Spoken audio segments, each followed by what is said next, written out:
அஸ்ஸலாமு அலைக்கும் வரஹ்மத்துல்லாஹி வபரகாத்துஹு.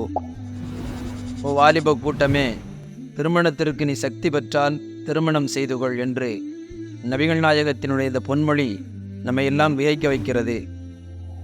இன்றைய வாலிபர்கள் எல்லா காரியங்களில் முற்பட்டாலும் திருமண வாழ்க்கையில் கொஞ்சம் தயங்குகிறார்களா, அல்லது குடும்பத்தை எண்ணி அவர்கள் எந்த நிலைக்கு தள்ளப்படுகிறார்களா, அல்லது பெற்றோர்களினுடைய வற்புறுத்தலுக்கு இணங்க தன் வாலிப பருவம் களைந்து முதுமைக்கும் வாலிபத்திற்கும் இடையில் அவர்கள் திருமணத்தை அமைத்துக் கொள்வதை பற்றி நபிகள் நாயகம் ஸல்லல்லாஹு அலைஹி வஸல்லம் அற்புதமாக சொல்லுவார்கள். வறுமைக்கு பயந்து உங்களுடைய திருமணங்களை நீங்கள் தள்ளி வைக்க வேண்டாம் என்று பேசுவார்கள். இன்னொரு இடத்தில் நாயகம் பேசுவார்கள், திருமணம் என்பது ஈமானில் உங்களை பூர்த்தியாக்கும் என்று பேசுவார்கள். இன்னொரு இடத்தில் நபிகள் நாயகம் அற்புதமாக சொல்லுவார்கள், எவர் திருமணம் முடிக்கவில்லையோ, திருமணம் முடித்தவர் என்னை சார்ந்தவர், சக்தி பெற்றும் எல்லாம் இருந்தும் திருமணம் முடிக்காதவர் பலைச மின்னி, அவர் என்னை சார்ந்தவர் இல்லை என்று பேசுவார்கள். இன்றைய வாலிபர்கள் திருமணம் முடிக்க வேண்டாம் என்ற எண்ணம் அல்ல, திருமணம் முடிக்க வேண்டும். அதே நேரத்தில் அந்த திருமணம் நம் எல்லா விதமான தேவைகளையும் பூர்த்தி செய்ததற்கு பின்னால் அந்த திருமணம் முடிக்க வேண்டும்.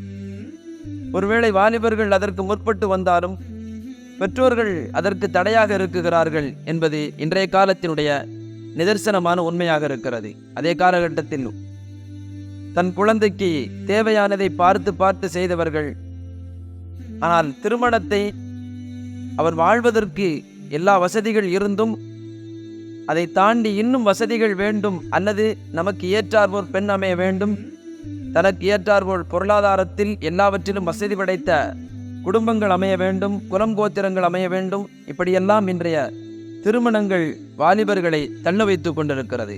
என் அன்பிற்குரியவர்களே, நபிகள் நாயகம் ஸல்லல்லாஹு அலைஹி வஸல்லம் அற்புதமாக சொல்லுவார்கள், எந்த திருமணம் சிறந்த திருமணம் என்று கேட்டால், எந்த திருமணம் செலவால் குறைக்கப்படுகின்றதோ அதுவே ஹைருன் நிக்கா, சிறந்த திருமணம் என்று பேசுவார்கள். ஆனால் செலவை கருதி, செலவீனங்களை கருதி, பொருளாதாரத்தை கருதி இன்று வாலிபர்களுடைய நிலைப்பாடுகள் இந்த திருமணத்தில் அவர்கள் பின்தங்கி இருக்குகிறார்களா, அல்லது அதன் மீது கவனம் இல்லாமல் இருக்குகிறார்களா, அல்லது குடும்பத்தினுடைய சுமையினால் இப்படி இருக்குகிறார்களா என்ற கேள்விகளை எல்லாம் எழுப்புகிறது. என் அன்பிற்குரிய பெற்றோர்களே, நாம் ஒன்றை விளங்கிக் கொள்ள வேண்டும். ஒரு பெண்ணை தன்னுடைய வீட்டிற்கு அழைத்து வருவதனால், அவர்களுக்கு உணவு உடைகள் கொடுப்பதனால், அவர்களுக்கு தங்குமிடம் கொடுப்பதனால் நம்மிடத்தில் இருக்கக்கூடிய செல்வத்தில் எதுவும் குறைந்து போவதில்லை. அற்புதமாக சொல்லுவார்கள் நபிகள் நாயகம் ஸல்லல்லாஹு அலைஹி வஸல்லம், எவனொருவன் திருமணம் முடிக்குகிறானோ அவனுடைய வாழ்க்கையிலே அல்லாஹ் பரக்கச் செய்கிறான். திருமணம் என்பது நபிமார்களினுடைய செயல். அதனால் எவனொருவன் திருமணம் முடிக்குகிறானோ அவனுக்கு அல்லாஹ் பரக்கச் செய்கிறான். இன்னொரு விஷயத்திலே சொல்லுவார்கள், வாலிபத்தை பயந்து, உணர்வுகளை பயந்து திருமணம் முடிப்பது ஆகச் சிறந்தது என்று சொல்லுவார்கள். ஏனென்று சொன்னால், உயிர்களாக படைத்த ரப்புல் ஆலமீன் இரண்டு உணர்வுகளை படைத்திருக்கிறான். ஒரு உணர்வு பசியுணர்வு, அது தன் உயிரை பாதுகாத்து கொள்ள, தன் உடலை வளர்த்து கொள்ள. இன்னொரு உணர்வு பாலுணர்வு, தன் உணர்ச்சியை பாதுகாத்து கொள்ள, தன் இனத்தை பெருக்கிக் கொள்ள. இப்படி இறைவன் படைக்கும் பொழுதே உணர்வுகளோடு படைத்திருக்கிறான். அதனால்தான் உங்களில் திருமணத்தை நீங்கள் விரைவாக்கிக் கொள்ளுங்கள். வாலிபம் அடைந்து விட்டால் திருமணத்தை செய்து கொள்ளுங்கள். இன்றைய காலகட்டம் படிக்க வேண்டும், அது அத்தியாவசிய தேவைதான். ஆனால் படித்ததற்கு பின்னால் நமக்கு தகுதிக்கேற்ப உழைப்பு வேண்டும். இந்த உழைப்பிற்கு பின்னால் அனாச்சாரங்களுக்காக பொருளாதாரம் வேண்டும். திருமணத்தை ஆடம்பரமாக செய்வதற்காக இன்றைய இளைஞர்களும் அதை தாண்டி இன்றைய குடும்பத்தினர்களும் பொருளாதாரத்தை கருத்தில் கொண்டு இன்றைய திருமணங்கள் தள்ளி வைக்கப்படுகிறது. நபிகள் நாயகம் ஸல்லல்லாஹு அலைஹி வஸல்லம், பொருளாதாரத்திற்கு பயந்து நீங்கள் திருமணத்தை தள்ளி வைக்காதீர்கள், அப்படி தள்ளி வைப்பவர்களை அல்லாஹ் நேசிப்பதில்லை என்று பேசினார்கள் எம்பெருமான். அதை போன்று இன்றைய காலகட்டத்தில் திருமணங்கள் தள்ளி போவதற்கான காரணங்களில் மிக முக்கியமான காரணம் பொருளாதாரம்.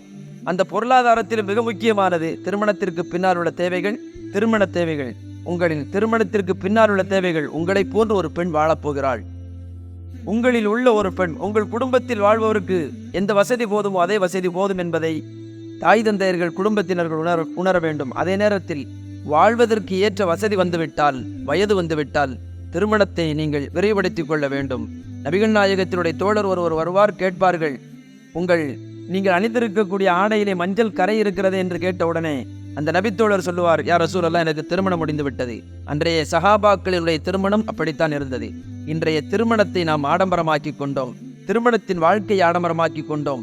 ஒவ்வொருவருக்கும் தனிநபருக்கு தனி வீடு, தனி குடித்தனங்கள், காரு, பங்களாக்கள் என்று தன் வசதி வாய்ப்புகளை பெருக்கிக் கொண்ட காரணத்தினால் இன்று ஒரு மிகப்பெரிய ஒரு அமல் என்று சொல்லக்கூடிய, அல்லாஹுவால் நேசிக்கக்கூடிய, நபிமார்கள் கற்றுத்தந்த, அல்லாஹ்வினுடைய தூதரால் எச்சரித்த இவ்வளவு பெரிய நிக்காஹ் திருமணம் என்ற ஒரு அமல், அதையும் தாண்டி பல்வேறு இளைஞர்களினுடைய உணர்வுகள் இதெல்லாம் பாழாக்கப்படுகிறது. இந்த ஒரே ஒரு பொருளாதாரம் என்ற அடிப்படைக்கு பின்னால் இதை இந்த சமூகம் உணர வேண்டும். வாலிப கூட்டத்தினுடைய, அது ஆணாக இருக்கலாம் பெண்ணாக இருக்கலாம், திருமணத்தை வயது வந்துவிட்டால், தகுதி வந்துவிட்டால், உழைப்புக்கான தரம் வந்துவிட்டால் திருமணத்தை விரைவுபடுத்திக் கொள்ள வேண்டும். ஏனென்று சொன்னால் வாழக்கூடிய காலம் அல்லாஹ்வினுடைய நேசத்தை பெற வேண்டும், நம் ஈமானில் முழுமையாக வர வேண்டும். நிக்காஹ் என்பது ஈமானை முழுமையாக்குகிறது என்ற நபியின் சொல்லுக்கு அடிப்படையில் நாம் திருமணத்தை விரைவுபடுத்திக் கொள்ள வேண்டும், அந்த சமூகத்தை உருவாக்க வேண்டும். வல்லான் அல்லாஹ் அதை போன்று நம் சமூகத்தை ஆக்குவானாக. அஸ்ஸலாமு அலைக்கும் வரஹ்மத்துல்லாஹி வபரகாத்துஹு.